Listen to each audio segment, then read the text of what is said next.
Vamos primero a preguntarte qué tal cuando recogiste el premio, si te lo esperabas, porque fue a finales de noviembre, ¿no? El premio Felipe Trigo.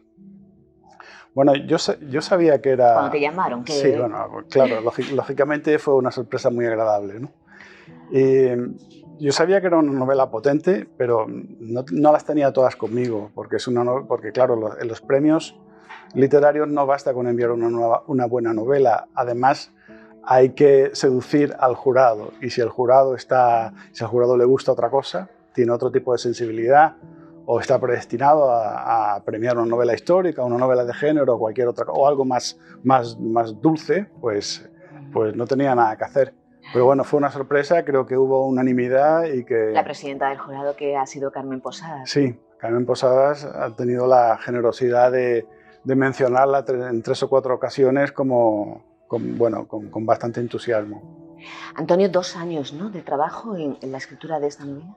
Sí, más o menos. Yo siempre trabajo con varios manuscritos al mismo tiempo y igual puede haber fragmentos que tienen ya 6 o 7 años de antigüedad o incluso más, pero se empezó a forjar como novela seguramente hace 3 años y luego hubo como 2 años hasta que la dimos por acabada, que nunca se dan por acabada. Hasta que no se publica no se dan por acabada, por lo menos en mi caso. No paro de añadir, de quitar, de borrar, de pulir hasta que tiene salida. Y ¿era la historia que tú querías contar desde el principio? ¿O esta cara menos amable que decimos de la sociedad, ¿no?, que muchas veces no nos gusta mirar de frente? Mira, esto sorprende muchas veces cuando lo digo, pero cuando yo empiezo a escribir, no sé sobre qué voy a escribir. La historia se va formando sola. Hay un germen, en alguna zona de mi cerebro o de mi voluntad hay un germen, y poco a poco el personaje se va formando y son como piezas que van encajando. O sea, yo no sabía a priori sobre qué iba a hablar. Pero luego cuando ya el personaje lo tenía más o menos claro y vi que la estructura también tenía que ser dividida en pasajes de la vida muy diferentes, en localizaciones diferentes y separadas entre ellas durante 10 años, supe que para que la novela funcionara tenía que confrontar a la protagonista principal, a Malasanta, con una serie de personajes muy diferentes entre ellos, que ahora iremos hablando de ellos, pero que ocupan un lugar principal en cada uno de los capítulos, siendo Malasanta un personaje secundario, ¿no? Porque es lo que es en la vida, es un personaje secundario que no importa a nadie. Claro, porque es un ciclo vital realmente, ¿no? Y empiezas con ella, con eso, si nos ceñimos a los 5, 15, 25, cuando es pequeña, ¿no? Y como ella, desde el inicio, puesto que su madre no ha tenido la buena suerte, bueno, se busca la vida como puede para criarla en ese prostíbulo de la ciénaga de Doña Expiración, porque al final todos los nombres tienen mucha simbología. Claro, es muy importante. El más importante es Malasanta, ¿no? Yo no concibo un personaje de forma maniquea. Nadie es completamente bueno o completamente malo. Y eso quería dejarlo desde el principio. A mí me gusta que, no solamente en esta novela, sino en otras que he publicado anteriormente, me gusta que el lector ame al personaje en una página, la odie en la página siguiente, lo entienda al final de la novela y cuando ha terminado cierre el libro y diga, pues es una persona que yo podía haber conocido, es un ser humano con sus contradicciones. Y el resto de personajes tienen también nombres que ya... A mí no me gusta mucho hacer descripciones físicas de los personajes, pero sí me gusta darles un nombre que ya expliquen cómo son, ¿no? Entonces tenemos, por ejemplo, en el capítulo 15, es el segundo, tenemos a Anhelo Truncado y a su hijo Niño Truncado. Luego, más adelante, tenemos otros nombres que también explican, por ejemplo, Candela explica lo que es el personaje. Es que además en cada uno de ellos tratas un tema específico. Exacto. Luego tenemos Modesto Baldío, Cándido Fogoso, una serie, y bueno, y el nombre de la localización geográfica, la Ciénaga. La Ciénaga. Y la Madame, ¿no? Doña Expiración. Sí. Vamos a empezar haciendo, para esos primeros lectores que se acerquen a la novela, ese perfil más breve de Malasanta, porque al final la irán conociendo a medida que vayan pasando esos pasajes, esos capítulos de su vida? Bien, pues como Malasanta, como ya te dije al principio, es una mujer que no tiene elección. Malasanta o sea, está destinada a trabajar en ese prostíbulo, que además es un prostíbulo casi que trabajan en esclavitud, como supongo que existen todavía en España y como seguro que existen en otros países ahora en el tercer mundo. Pero seguramente en España de los años 70 y 80 seguro que lo sabía. Como está abierto 24/7, ¿no? Claro, a gusto del consumidor, ¿no? Cuando le apetezca. Ahí hay una crítica muy explícita por tu parte a Sí. la prostitución como esclavitud. Yo quería darle de alguna manera voz a algunos colectivos que están silenciados de forma, bueno, histórica, ¿no? Uno de ellos es el colectivo de las mujeres que tienen que vender su cuerpo de forma forzosa, pero no solamente ese. También hay otros colectivos con los que ella se va juntando luego. Por ejemplo, hablamos de la sexualidad de las personas que tienen minusvalías físicas y minusvalías psíquicas. No sé si los lectores se han puesto alguna vez en la piel o en la mente de alguien que tiene sus deseos sexuales, como todos nosotros, pero que no tiene la capacidad, la posibilidad de culminarlo, porque tiene una minusvalía física o física, que son simplemente un cerebro, pero un cerebro con un cuerpo que no funciona, o al revés, un cuerpo perfecto, pero con un cerebro que funciona de otra forma diferente, ¿no? Ambos casos nos Claro, encontramos aquí. hablamos de ambos casos, que son muy diferentes uno del otro, el tratamiento, ¿no? Pero ambos tienen deseos como todos nosotros, ¿no? Y ellos no tienen la capacidad de culminarlo. Sin embargo, son colectivos que por no tener la capacidad de asociarse, por no tener la capacidad de alzar la voz, pues están ninguneados, están olvidados, están ignorados por todos, ¿no? Otros colectivos que se mencionan más adelante en la novela son, por ejemplo, el de los ancianos, el de la soledad de los ancianos sin recursos. Porque los que tenemos padres o madres mayores y, bueno, pues más o menos tienen una familia que los cuiden o si hay recursos se les da la mejor atención posible en una residencia. Pero ¿qué pasa con estos ancianos que están solos y que no tienen recursos? Pues tampoco se pueden asociar, tampoco son votos que interesen a ningún político. Son los parias, son los olvidados. Lo mismo que en el último capítulo, los indigentes. Los indigentes tampoco votan, tampoco interesan a ningún político.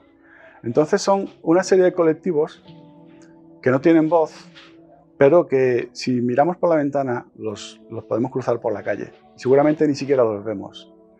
Entonces, es lo que te decía, o no los vemos o igual apartamos la mirada porque es demasiado explícito duro. Y es duro, ¿no? Sí. Enfrentarse porque nos sentimos mal, pero no hacemos nada al respecto. Claro, en ese sentido se ha dicho y se va a decir más, me imagino, que la novela es muy dura, pero no es dura, es realista, porque podemos poner el telediario cualquier día y encontrarnos con informaciones que de pronto nos ponen los pelos de punta, como por ejemplo que han encontrado una anciana muerta en su casa en un apartamento y que llevaba 5 años y que nadie le había echado de menos. O que unos neonazis le prenden fuego a una indigente en un cajero automático. Son cosas que pasan, que nos chocan, pero que luego olvidamos o aparcamos de alguna forma, ¿no? Y yo he querido dejar constancia de todo eso en un libro, en un libro para que, no sé, yo sin tener vocación militante, porque yo no pretendo arreglar el mundo con la literatura, mis motivaciones son más estéticas que militantes, aún así yo creo que si consigo cambiar la mirada a algunas personas después de que hayan leído esta novela, para cuando se crucen con integrantes de estos colectivos tan minusvalorados, pues yo creo que habrá sido un éxito de alguna forma. Ciertamente es dura, pero luego yo creo que hay momentos en los cuales estás leyendo, paras porque necesitas asimilar ciertos pasajes y luego sigues, ¿no? Porque quieres saber. Entonces, como decimos, es una progresión vital y Malasanta, sobre todo su madre, cómo ella normaliza el hecho de vivir en un prostíbulo, el hecho de que su madre pues, entren y salgan hombres constantemente. ella dice que hay un momento que expresa como que sí puede procesar y enfrentarse a lo negativo, pero con lo bueno no sabe enfrentarse. Exactamente. Yo quería dar un bofetón al lector desde el primer capítulo. Hay una escena muy dura que está casi al principio, no vamos a desvelar, pero vamos a decir cuál es para que el lector la reconozca. Es cuando Malasanta juega con cosas. Al principio, está en las primeras páginas. Creo que debe ser de las cosas, de los pasajes más duros de la novela. Entonces, Malasanta desde pequeñita está acostumbrada a lo sórdido. Lo sórdido es su vida. Sin embargo, cuando se enfrenta a la belleza, en un encuentro que tiene siendo adolescente, un encuentro en el segundo capítulo, o en el capítulo 15, según la numeración del libro, pues llega un momento en que vive un episodio muy bonito, se enfrenta a la belleza, pero le da miedo, se asusta, incluso huye de esas situaciones. Y ya empieza un camino que la acaba por hundir. Estábamos diciendo antes de que estaba predestinada, ¿no? por las circunstancias de su nacimiento y por muchas otras factores que influyen. Influye mucho y de forma inequívoca, que no podemos modificar nuestro lugar de nacimiento. O sea, Hombre, ¿dónde naces? Más que el lugar de nacimiento, en qué estrato social naces. Claro. En qué estrato social naces y también si tienes acceso a la educación. Porque claro, ¿ella cómo podría haber cambiado su vida? Porque cuando su madre fallece, que tampoco es algo porque al final, que vamos a desvelar mucho, porque al final es lo que ocurre en todo este tránsito, ella dice, no quiero que nadie vuelva a gobernar mi vida. Exactamente, ella huye. Ella huye cuando su madre muere, ya no hay nada que la retenga allí, ella ha sido esclava toda su vida y huye. Pero claro, cuando se encuentra en la calle, bajo la lluvia, en la carretera, de noche, se va con el primero que la pilla. El primero que la pilla, aunque a lo mejor hubiera tenido una vida un poco más agradable con él, pues ella ya no es capaz de reconocer lo bueno de la vida, ¿no? Ella solamente quiere una cosa, quiere su libertad. Y la consigue y está unos años disfrutando de ella de alguna forma, hasta que luego vuelve a meter la pata. Hablábamos de esa crítica que haces, ¿no? Que partimos del mundo de la prostitución, pero también de la sexualidad con personas discapacitados. Es que me estaba acordando de que hay un momento donde dice, bueno, no era normal o era casi subnormal. Esas palabras que se utilizan a veces que son ofensivas y que normalizamos en un vocabulario Sí. que vamos pasando de generación en generación. Sí, bueno, ahí se hace un pequeño guiño a lo que es la corrección política. Pero hay más guiños. Por ejemplo, hay un pasaje, el capítulo llamado Candela. Muy duro ese también, ¿eh? Sí, muy duro, todos son muy duros. Pero Candela, por ejemplo, habla de una mujer transexual. Y tiene lugar en los años 80. Esa palabra no existía en los años 80. En los años 80 decíamos un travesti, travelo. Entonces, el lenguaje va cambiando, vamos cambiando nosotros, vamos asumiendo cosas, ¿no? Pero en este pasaje que tú has mencionado ahora, hay una pequeña, ya te digo, un pequeño guiño a lo que es la corrección política. Lo de Modesto ya, el capítulo de Modesto Baldío, que sería a los 35, que es cuando ella se escapa, y antes hablabas de las personas mayores y de esa soledad y de eso claro, si su mujer fallece, ¿y de qué hacer con tu vida a una edad que ya poco tienes que... O sea, ¿cómo arreglas tu situación vital si te has quedado solo y tampoco tienes recursos, que era lo que tú apuntabas? Exacto. Y te echas a la carretera otra vez? Es muy difícil. No hay otra opción. No hay otra opción. Una de mis escenas favoritas de este libro, más dura pero más bellas, creo yo, al mismo tiempo, es el final de ese capítulo, que coincide con la noche de fin de año del año 2000, o sea, del 1999 al 2000.